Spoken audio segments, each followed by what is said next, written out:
Webale nnyo Yiga Eric. Tugenda kubanga tugenda tulabe Ronald Niwagaba. Ono yazaalibwa taliiko mikono naye bw'ati avuddeyo n'asaba bonna abaliko obulemu okulekeraawo okwekubagiza.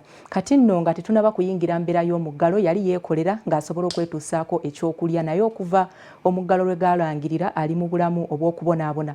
Balirwana bwe twogeddeko nabo bategeezezza nti nabo babadde nga bamukwasizaako naye kaakati batuuse ne batendewalirwa.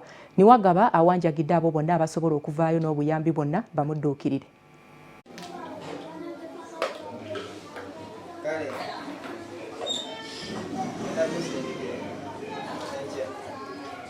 Ronald Niwagaba eyazaalibwa nga talina mikono gyombi mutuuze w'ekyengera Masanda mu disitulikiti ey'e Wakiso akuutidde abaliko obulemu mu ggwanga okomya okwekubagiza mu kaseera kano ak'ekirwadde ekya COVID-19 beeyambisa embeera eno nga bayiya ku butya bwe bayinza okubeerawo ne bw'enaaba ng'oboolyawo evuddewo.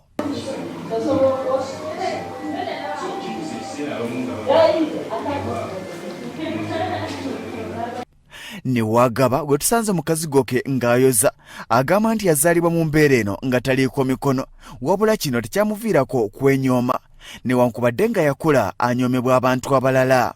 Naye nze mmanyi nti omuntu singa nti otema amakubo n'ogezaako kubanga tojja tuula waka nti ojja saba Katonda yajja kujja kuwe wabula naawe olina Katonda yatuwa obwongo tulowooze.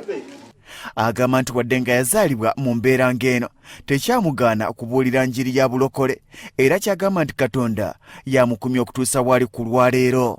Lwakuba nti era munange era bw'oweekwasa Katonda kyobalaba waliwo n'olunyiriri olugamba mu Bayibuli Yokaana 4:4 egamba nti ali munze w'amaanyi era nange nkiwulira ddala nti ali munze w'amaanyi kubanga yo kalantiini ebadde si nnyangu.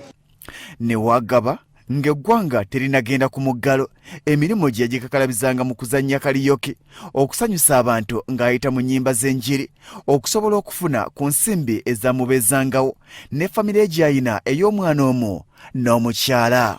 Ate nakyo kirimu obw'okwagala kubanga bwe ŋŋenda eyo olusimba nti bino byansi era nze ntambulira ku gospel nnyimba za Katonda.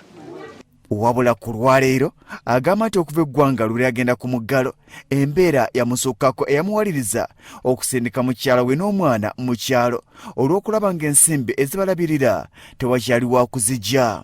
Ninako famire nga ina omukyala n'omwana naye ate we kyatuuka ate ekiseera kino ekizibu we kyajjira awo ne tusalawo nti omukyala kadde mu kyalo n'omwana nze nsigale ate kubanga era tewaaliwo nti ate ssente mbw ate ffenna tunaagenda.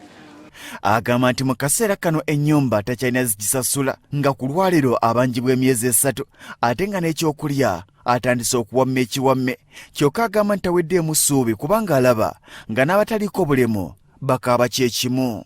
Ennyumba yo mmanjibwa ate yinza obutabanjibwa nga sikyakola kubanga ne bwe baaggalirawo era baali bakyammanji. Kakati ate gattako na gino emyezi gye tutudde awaka kati olabira ddala nti buzibu bw'amaanyi kati kalantiini bweggwako kati simanyi oba landirooda oba nangoba.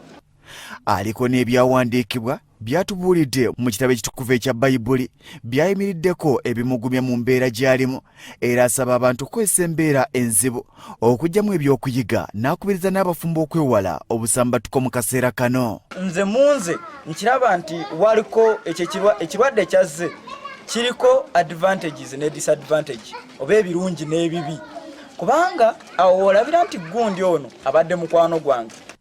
Niwagaba agamba nti yasoma mawulire naye olw'okunyoomebwa n'obutaba na busobozi essomero lyalemera ebiwandiiko bye olw'okubulwa ensimbi ezibijjayo nga n'ab'essomero lennyini bamunyoomanga ne batuuka n'okubimumma. Bo baliraanwa be betwogeddeko nabo bagamba nti be bamuwa mu kaseera kano ak'okulya wabula nga nabo batuuse balemererwa kubanga nabo tebakyakola. Loni luli abadde asobola okwekolerera neyenoonyeza ekyokulya neyeebeesaawo naye kati akaseera kano tekikyasoboka. Bannange tuli bubi abantu b'omu Masanda kyengera tuli bubi. Muzira kisa era ow'okunnyamba ye mwetaaga nnyo. Bikusakiddwa Kayanja Amon ku Swat TV Omunnyo.